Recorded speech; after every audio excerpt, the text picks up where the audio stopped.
Hello mga guys! Good afternoon! Merry Christmas! Kami ay maglalaro ng aking little niece. Ayan, at ang lalaroin natin ay halina kayo! Samahan niyo kami! Hello everyone!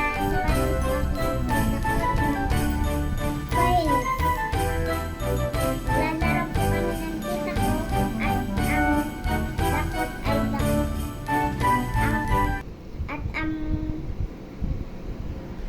at ang premyo ko ay dakot coins. So, yan yung mga coins guys na mapapanalunan niya. O, ayan, di ba? So, dakot coins. So, samahan niyo siya. Let's begin! So, ayan na nga. Ang lalaroin namin ay answer question. At ang premyo ay isang dakot na barya. So, yung mga barya na yan ay yan ang magiging premyo niya. Pero tingnan nyo kung gaano kalaki ang kanyang kamay. So, dapat ay mapuno niya ng barya yan. Isang dakot lang guys. Ang dakot, ibig sabihin, isang dakot na ganyan, no? Isang dakot. So, now ay simulan na natin ang question. So, Ate Glay, ilan ang mga daliri ng tao left and right? Lahat po. Lahat. Ito. No, left and right. Kaliwa at kanan. Ilan? 10. 10. So, kung 10 ang mga daliri ng tao, ilan naman ang mga daliri ng aso? 3. 3? Go ahead. Count. Oh, count mo yon daliri niya. Ayan. Ayan. Huwag mo siyang saktan, baka makagat ka niya. 1, 2, 3, 4. 4 ba? Opo. 4 lang? Ganon? Oh, babila, titingnan ni tita ha. Opo. Titingnan ni tita kung ilan. So, dahil mali ang sagot ni Glacy May sa tanong na kung 10 ang mga daliri sa kamay ng tao, ilan naman ang mga daliri ng aso? So, ang sagot niya ay 4. No! 5 din ang daliri ng aso. Yes. So, kaya hindi mo na siya dadakot dito. So, lipat naman tayo. So, Ate Glay, ang ibon ba ay lumilipad? Opo. So, kung ang ibon ay lumilipad, ano naman ang ginagawa ng duck? Naglalangoy. Naglalangoy is very good. Okay, dakot ka na ng pera mo. Ayan. Ayan, alam nyo guys, puro 5 piso yan, may tigdi 10 pa. Ayan. So, ayan ang nadakot ni Glay. So, isang dakot mo dito mo at mamaya natin yan bibilangin. So, ayan. So, meron na siyang nadakot. Ayan. O, diba? Puro 5 piso yan. Mga dakot niya. Maliit lang kamay niya pero malaki ang dakot. Ano? Nakuha ko pala yung 10. O, diba? O, tuwan-tuwa. Nakakuha pa siya ng 10. Very good. O, sige. Next. So, ate, ano ang pambansang dahon ng Pilipinas? For sure, yan ay napag-aralan nyo na sa school. Pinas. Ano ang pambansang dahon ng Pilipinas? Niyog. No, ate. Ang pambansang dahon ng Pilipinas ay anahaw. So, mali. So, ngayon ay panibagong question. Apa. Saan nagmula ang itlog? Sadak. Ha? Sa duck? Ay, hindi. Kay Lord. Kay Lord? Ang itlog ba ay nanggaling kay Lord? Naku na, speechless ako doon ha. Ang itlog ay nanggaling kay Lord. Sasabihin ko sana, ang itlog ay nanggaling sa manok. Pero sabi niya, ang itlog ay nanggaling kay Lord. Yes nga naman, si Lord ang nag-create ng lahat. Yes, ayan. So dahil dyan ate, tama ka na naman at mali na ang nasa utak ko. So go ahead, dakot. Ayan. So ilagay mo doon sa iyong, huwag mo pagsamahin. O sige, pagsamahin mo na. Ayan. So, ayan, kukunti na lang. Ipunin natin para madibilis mong madakot. Tanggalin mo yung rubber band. Tanggalin mo na rin yung ano na yan, yung bracelet. Ilagay mo dito yung bracelet. Ilagay mo dito. Ayan. So, ipunin mo na yung mga barya para mabilis mong madakot. Ayan. So, Ate Glay, let's proceed to the game. Kung ang pambansang dahon ay anahaw, ano naman ang pambansang kahoy ng Pilipinas? Niyog. No, ate, bakit laging niyog? No, dahil ang pambansang kahoy ng Pilipinas ay Nara. So, dahil dyan, mali ang sagot mo. So, wala kang dakot coins. Ayan. So, let's proceed to the next question. Kung ang baby ay umuuwa, uwa, ano naman ang huni ng piglet? Little pig.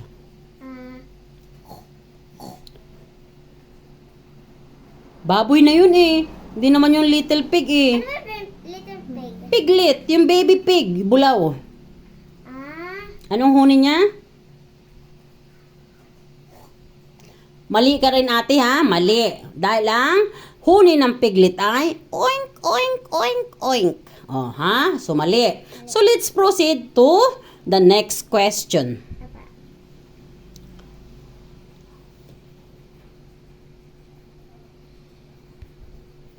Paano ang action ng bird? Ang bird ba ay lumilipad o naglalakad? Lumilipad. Lumilipad. So kung ang bird ay lumilipad, ano naman ang ginagawa ng isda? Fish. Naglalangoy. Naglalangoy is correct. So, dahil dyan, dakot na ate. Ayan. Ay, pakita mo sa kanila. Ayan. O, diba dami? Puro 5 piso, guys. O, puro 5 piso at 10 pesos. O, diba? Swerte ni ate. O, sige. Go ahead. Put dun. Yan. Mamaya-maya ay pagsasamahin mo yan. Ayan. So, let's proceed. To, yan. Yan, ipunin daw niya para mabilis niya madakot. Matalino tong bata na to. Tinanggal pa niya yung mga hindi pwede. Matigde 25 centavos. So, di ba? May pasayaw-sayaw pa yan, guys. Oh. Ayan, ito guys ay Christmas. Palaro naming magtita. Ayan, yung aking big boy ay happy na raw siya dun sa paglalaro ng games sa kanyang laptop. So, kaya kami na lang ang maglalaro. So, ate, let's proceed to the next question. Ano naman ang pambansang bulaklak ng Pilipinas? Flower.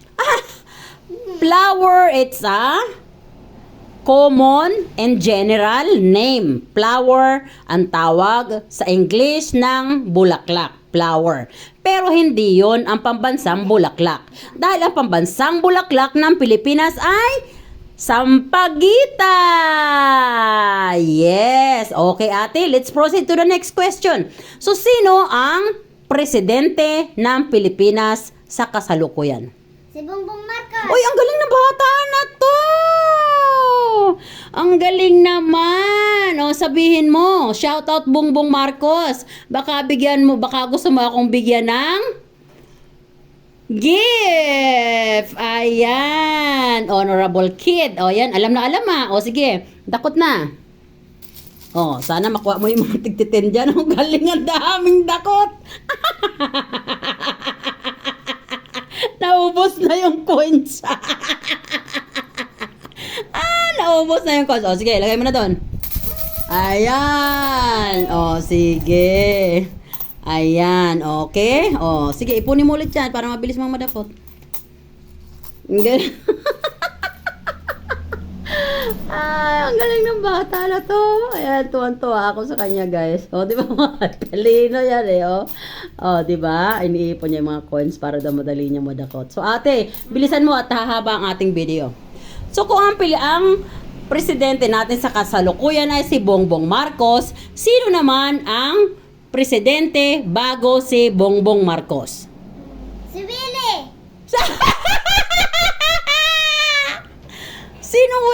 Willie? Sino yung Willie? Si Willie po. Si... Willie Rebillame? Apa. Hindi yun presidente. Yun ay TV host. Apa. Yes, siya ay may shout out Willie Rebillame. So ayan, kahit hindi ka naging presidente sa in reality, at least sa utak ng aking pamangkin ay naging presidente ka. No, darling? Dahil ang pinaltan ni Bongbong Marcos na presidente ay si Duterte. Yes. So, okay, let's change the question. Apa. So, ate, ilang taong ka na? 9. 9. Sa iyo bang pag-aaral, natuto ka bang magdasal? Apa. So, sige nga, mag-pray ka about sa Christmas. Kahit short prayer lang. Go ahead. Lord Jesus, ang Christmas po na to ay i-bless niyo po at sa mga taong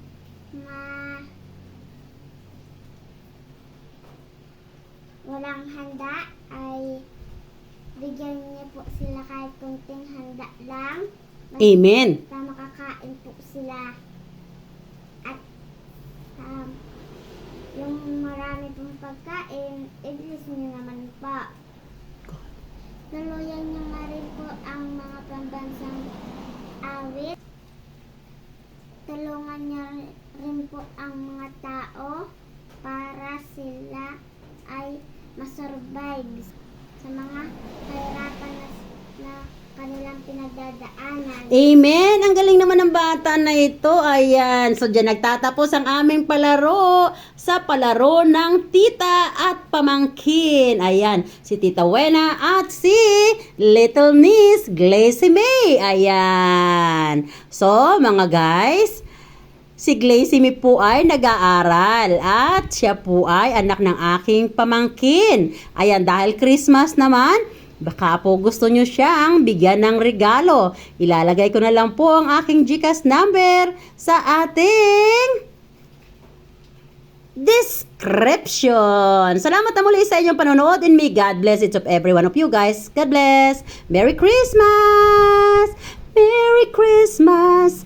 Merry Christmas! Merry Christmas! Pasalamatan natin ang Panginoong Hesus. Ipagbunyi natin ang kaarawan ng Panginoong Hesus. Yakapin itaas, yakapin itaas, yakapin natin ang Panginoong Hesus. At itaas siya, itaas siya, itaas siya sa kapayapaan. Thank you, Lord. Amen. Happy birthday, Lord Jesus. Merry Christmas, everyone. Thanks for watching. I love you all. God bless. O, diba? On lyrics ko yun, guys. O, diba? Sarili kong kanta yun. Ang ganda ng aking pamangkin, o, diba? Ayan ay Murina. O, goodbye. Bye. God bless. So, ayan mga guys. Now, it's time to count. Go ahead, ate. I-segregate mo, ate, yun dito. So, ito yung, yan. So, dito mo ilagay yung account mo na. Go ahead. So, ito na yung mga premium niya, guys. Sige, bilangin mo na. So, ito yung natira namin na coins, oh, na hindi napasama sa Dakot Coins ng question and answer. So, ayan. Ate, bilangin mo na. 5, 10, 15, 20, 25, 30, 35, 40, 45, 45, 50, 55,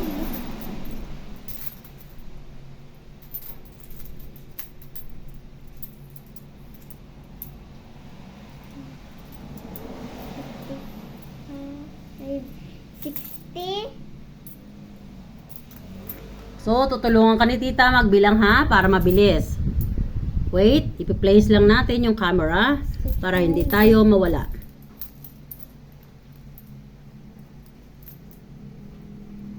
60 na yan? Opo, 65 po. 65, 70. 70, 75, 85. 85, 85.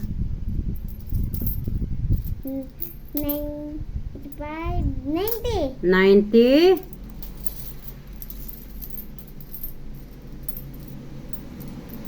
95,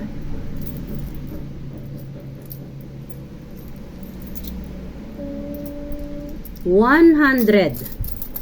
So, 100. Ang galing. Ayan. So, bilangin mo yung the rest.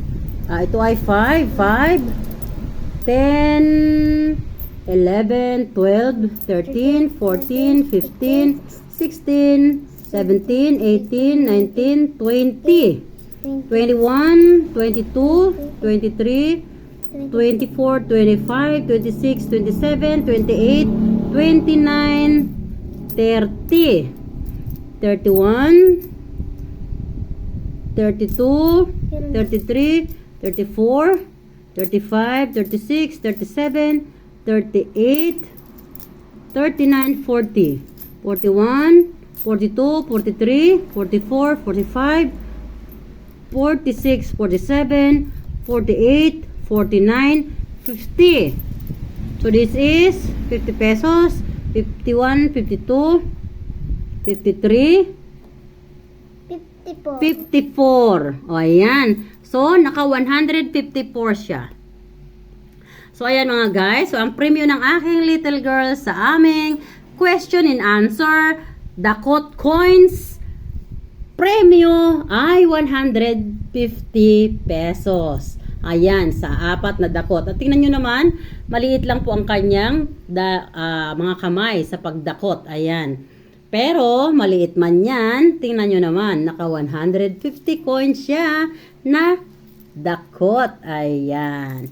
Ayan. So, salamat na muli guys sa inyong panonood. And, God bless. Say hi. Say bye-bye. Bye-bye. God bless. God bless. And Merry Christmas. Say Merry Christmas. And Merry Christmas. Okay.